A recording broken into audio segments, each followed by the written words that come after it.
नमस्कार दोस्त। तो भाई आज से कुछ महीने पहले मोबाइल एक्सचेंज से रिलेटेड मैंने एक वीडियो बनाया था जिसमें मैंने आपको बता रखा है कि आप अपने ओल्ड मोबाइल को अमेजन या फिर फ्लिपकार्ट पर किस तरीके से एक्सचेंज करके नया मोबाइल परचेज कर सकते हैं। मैंने उस वीडियो में कंप्लीट प्रोसेस बता रखा है। अगर अभी तक आपने उस वीडियो को नहीं देखा तो आई बटन में लिंक दे दूंगा, आप लोग देख लेना। लेकिन दोस्त वैसे तो मैंने काफी सारी वीडियो मोबाइल एक्सचेंज को लेकर के बनाई है और सारे के सारे वीडियो पर मुझे काफी अच्छे प्यार मिले, प्लस कमेंट भी काफी अच्छे अच्छे देखने को मिले। लेकिन मैंने काफी सारी वीडियो के कमेंट सेक्शन में 3 कमेंट ऐसा पाया जो कि बिल्कुल कॉमन थे और काफी सारे यूजर्स उन 3 तरह के कमेंट अक्सर हाँ किया करते थे। ठीक है, वही 3 कमेंट को मैं आज इस वीडियो में कवर करने वाला हूं। आज की इस वीडियो में मैं आपको बताऊंगा कि वो तीनों कमेंट कौन कौन से हैं और आखिर में उसका सॉल्यूशन क्या है। तो सबसे पहले जान लेते हैं कि वो क्वेश्चंस क्या है, कमेंट क्या है। काफी सारे यूजर्स कमेंट कर रहे थे कि भाई मेरे पास 2 मोबाइल है या फिर मेरे पास जो मोबाइल है वही मोबाइल मेरे भाई के पास है। ठीक है, एग्जांपल मैं आपको क्लियर कर देता हूं। जैसे मान लीजिए मेरे पास ओप्पो F11 है, वही सेम मोबाइल, सेम कंपनी की मोबाइल और सेम मॉडल की मोबाइल मेरे भाई के भी पास है, ओप्पो F11 ही। लेकिन जब मैं अपने मोबाइल को एक्सचेंज करता हूं फ्लिपकार्ट या फिर अमेजन पर जा करके तो हमारी एक्सचेंज वैल्यू कुछ और बताई जाती है और वही सेम मोबाइल जब हमारा भाई फ्लिपकार्ट या फिर अमेजन पर आकर के एक्सचेंज करता है तो वहां पर एक्सचेंज वैल्यू उसकी मोबाइल की कुछ और बताई जाती है। ऐसा कैसे हो सकता है? ठीक है, अब वहीं पर काफी सारे यूजर्स ये भी कमेंट कर रहे थे, जो कि दूसरा कमेंट था। कमेंट ये कर रहे थे कि भाई मेरे पास ओप्पो F11 है या फिर कोई और भी मोबाइल हो सकता है यार, मेरे पास ओप्पो F11 है और जब मैं फ्लिपकार्ट पर एक्सचेंज करता हूं उस मोबाइल को तो वहां पर हमारे मोबाइल की एक्सचेंज वैल्यू कुछ और बताई जाती है, 6000 बताई जाती है। और उसी मोबाइल को जब मैं एक्सचेंज करता हूं अमेजन पर जाकर के तो वहां पर हमारे मोबाइल की एक्सचेंज वैल्यू की प्राइस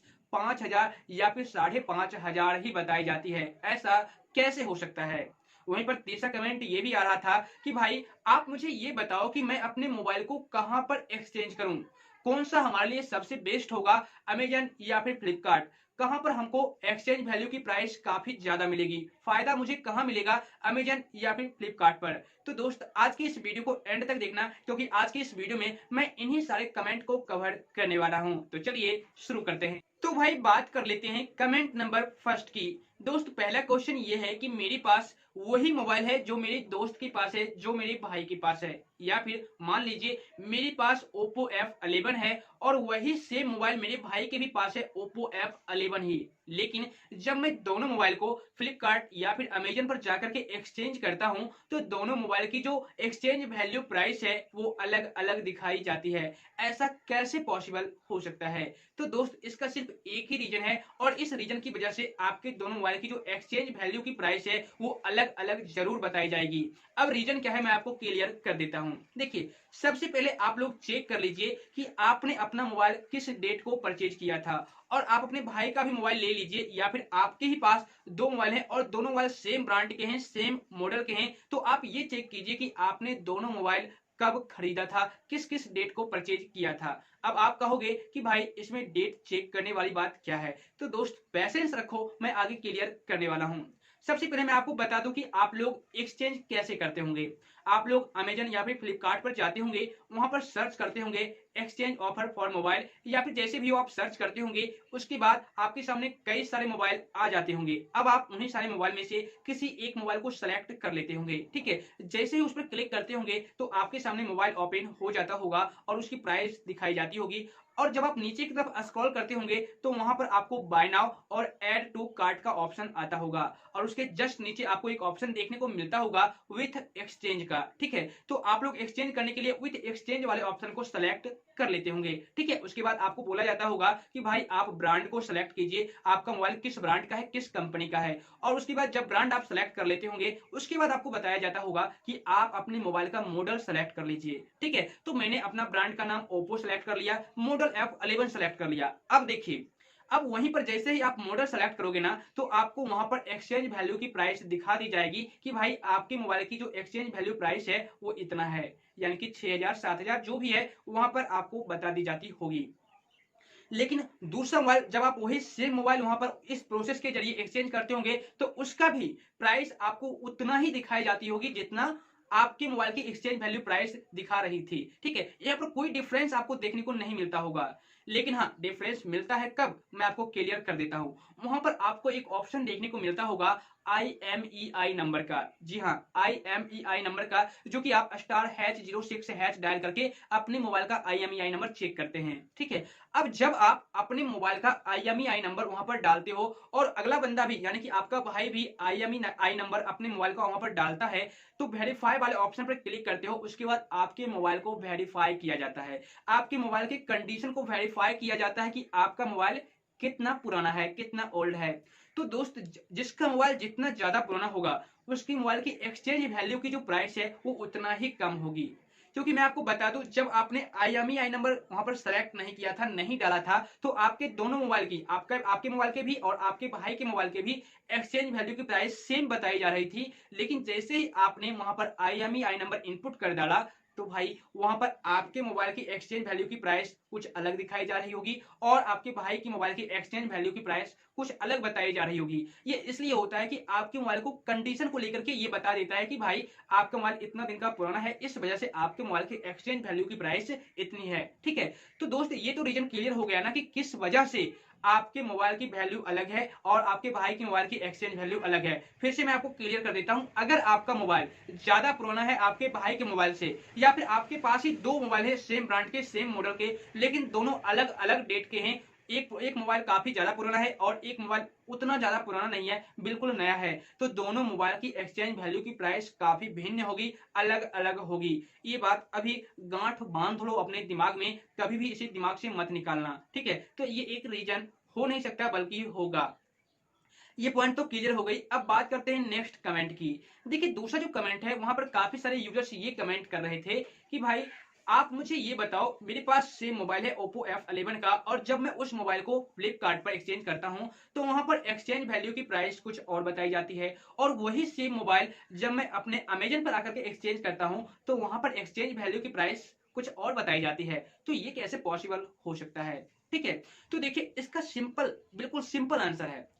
फ्लिपकार्ट अलग है, फ्लिपकार्ट कंपनी अलग है ना यार, और अमेजन की कंपनी एक अलग है। ठीक है, तो अमेजन अब कितने एक्सचेंज वैल्यू की प्राइस देती है, उसका रूल एंड रेगुलेशन क्या है, वो तो मैं आपको रीड करने के बाद ही बता सकता हूं। अगर रीड करूंगा तो वीडियो काफी ज्यादा लंबी हो जाएगी, आप खुद चेक कर लेना। लेकिन दोनों कंपनी की जो एक्सचेंज वैल्यू की प्राइस है कुछ अलग अलग है, उसकी जो रूल है कुछ अलग अलग है। कोई ज्यादा प्राइस वैल्यू देता है, एक्सचेंज वैल्यू प्राइस, और कोई कम एक्सचेंज वैल्यू प्राइस देता है। लेकिन यहाँ पर एक बात ध्यान रखना, आप जितना महंगा मोबाइल लोगे, यानी कि जितना ज्यादा कॉस्टली मोबाइल लोगे ना, उतना ही ज्यादा एक्सचेंज वैल्यू की प्राइस आपके मोबाइल की बताई जाएगी। मान लीजिए आप 8,000 का मोबाइल ले रहे हो और वहां पर आप अपने मोबाइल को एक्सचेंज कर रहे हो, तो भाई वहां पर आपके मोबाइल की एक्सचेंज वैल्यू की प्राइस 5,000 ही दिखाई जाएगी, इससे ज्यादा नहीं दिखाया जाएगा। 5,000 से कम हो सकता है लेकिन ज्यादा नहीं। फिर वो चाहे आप फ्लिपकार्ट पर एक्सचेंज करो या फिर आप अमेजन पर करो, लेकिन 5,000 से कम की ही एक्सचेंज वैल्यू प्राइस आपको दिखाई जाएगी।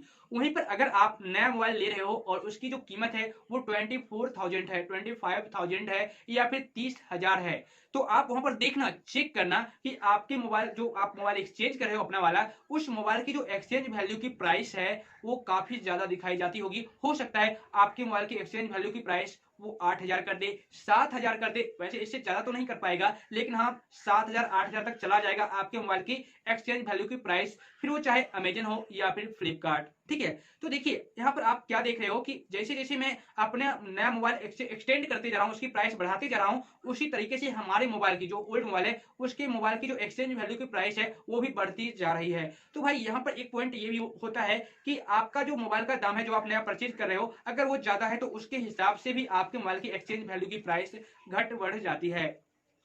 लेकिन इससे रिलेटेड मैंने अमेजन की टीम से बात किया या फिर फ्लिपकार्ट की टीम से बात किया, तो उन्होंने ऐसा नहीं बोला कि भाई ऐसा तो नहीं हो सकता है, लेकिन मैंने ये खुद अपने एक्सपीरियंस से आप लोगों के साथ ये जानकारी शेयर की। मैंने ऐसा क्योंकि देखा है इसलिए मैंने आपको क्लियर कर दिया।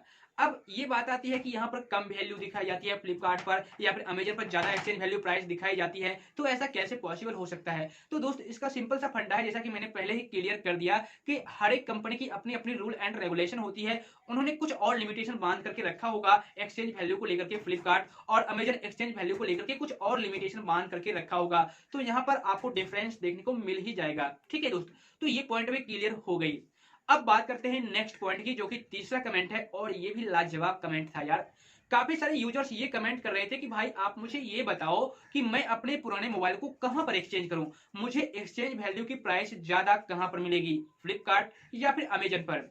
तो दोस्त यहाँ पर मैं आपको कहूंगा, वैसे मैं आपको क्लियर कर दूंगा, लेकिन यहाँ पर अगर मेरा सजेशन मानो तो आप खुद ये एक्सपीरियंस ले सकते हो, खुद ये चेक कर सकते हो, ट्राई कर सकते हो और आप खुद ही डिसाइड कर सकते हो। वो इसलिए क्योंकि देखिए, मैं अपने एक्सपीरियंस से अगर बता दूंगा कि भाई आप अमेजन पर ही जाकर के मोबाइल एक्सचेंज करो तो काफी बेटर रहेगा। और अगर आपने अपना मोबाइल अमेजन पर एक्सचेंज किया तो वहां पर एक्सचेंज वैल्यू की प्राइस कम दिखाई जाएगी, और वही सेम मोबाइल आपने फ्लिपकार्ट पर जाकर के एक्सचेंज किया तो उसकी एक्सचेंज वैल्यू की प्राइस ज्यादा दिखाई जाएगी। तो भाई आप मुझे गाली गलौज देने लोगे, गाली देने लोगे कि भाई तुमने ये क्या बता दिया। ठीक है, तो आप खुद से ट्राई करो। ऐसे अगर मेरा सजेशन मानो तो आप अमेजन पर जाकर के एक्सचेंज कर सकते हो, क्योंकि अक्सर मैं अमेजन से ही अपने मोबाइल को एक्सचेंज करता हूं और नया मोबाइल परचेज करता हूं, तो वहां पर मुझे एक्सचेंज वैल्यू की प्राइस अच्छी खासी दिखाई जाती है। ठीक है, हाँ, लेकिन वहां पर आपको ये होता है, कभी कभी मैंने देखा है कि फ्लिपकार्ट पर जो आपको नए मोबाइल की कॉस्ट दिखाई जाती है उससे 1500 या फिर 2000 कॉस्ट जो है, दाम जो है, वो आपको अमेजन पर ज्यादा दिखाई जाती है। ठीक है, कभी कभी ऐसा देखने को मुझे मिला है। फ्लिपकार्ट पर जैसे ओप्पो F11 का दाम